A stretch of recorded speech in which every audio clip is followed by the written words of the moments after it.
Hi everybody, Cynthia here. I'm back with another Pinterest inspired collaboration project that I do with my friend Misha at ScrapsandThings1. Hi Misha. I'm going to post a link below this video to her channel so you can check her out, show her some YouTube love, and subscribe. So I think this Sunday, this Sunday coming up, we were to make 3 different styles of tassel charms. So the ones that inspired me were these here,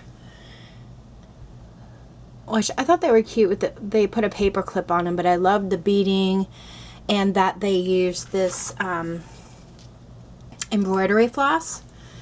And then this one here I thought was really cool with the different ribbons as a tassel charm. So those are the 2 different styles that inspired me to make mine. And I think I made 4 different ones. I did all of mine in a Halloween theme because I have some Halloween mini albums I'm creating. Pardon me, and wanted to use them for. But so the first one, I was just playing around. I didn't really know what I was doing.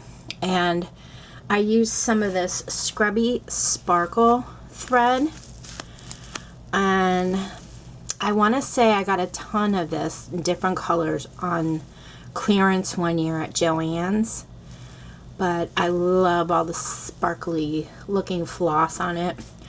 So I had a Tim Holtz, if you can see here, it's one of those Tim Holtz hangers, and I closed the loop on the hanger and then just hung an O-ring. And then I just took all my different colors. I have purple, orange, black, and green. And I just looped them around the hanger. And then I took this really cool witch's boot ribbon, wrapped it around, made a bow in the front. And then I had some of these buttons. Let's see if I can lay this out on my hand better. Sorry. I had these buttons in my stash, so I just cut off the shanks and did a witch's hat up here and a broom. And I had a lot of fun playing with it. It was a little hard getting all the scrubby yarn to stay on. And then I realized I had all these really cool colors in yarn itself. So I decided to make this one. And I have purple, orange, green, and black. And then I have this spider web ribbon that I just wrapped around and hot glued. I love the yarn one. I think it's really colorful. And then I just beaded it up with a green bead, my pumpkin beads. These came in like a bracelet style one year, and I had those in my stash.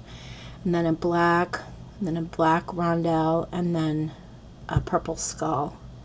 And I have a ring to hang that one.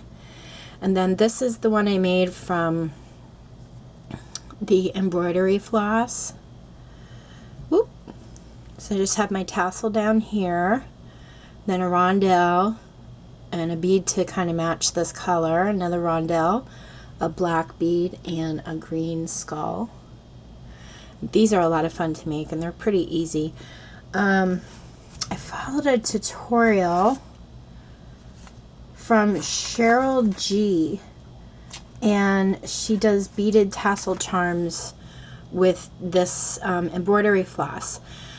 So super simple to follow, guys. It's a really good tutorial if you want to learn how to create these. And then you do it with the needle and thread, and you create your tassel and then you thread through the beads, and it's really nice and secure.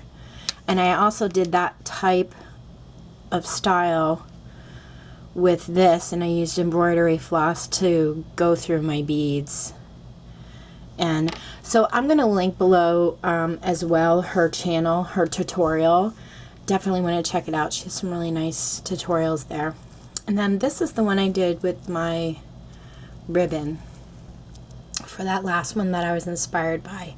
So the ribbon I used came from a pack of all of these, and I got this from Michael's a few years ago on clearance. So I used each one, and I put it on a larger ring, all of them through. This is what the back looks like. And then I created a bow for the front and put a little, pardon me, ghost bead or button. I cut the shank off and glued it on that in the center. And then I just did this beaded charm with orange and black and a white skull bead on that one. So I think my favorites are, I love the ribbon style, and I really like this one, but the yarn was fun to play with too. So I'd have to say these three were. This one I was just playing around to see what I could do with the floss, and it was fun, but I don't think I'll make any more of those. And so that's it, guys. If you have any questions, let me know. And like I said, I'll post the tutorial on how to create this below. It's a really good one, easy to follow. And be sure to check out ScrapsandThings1. I'm sure she will have her video up very soon. Thanks for watching. Take care and happy crafting.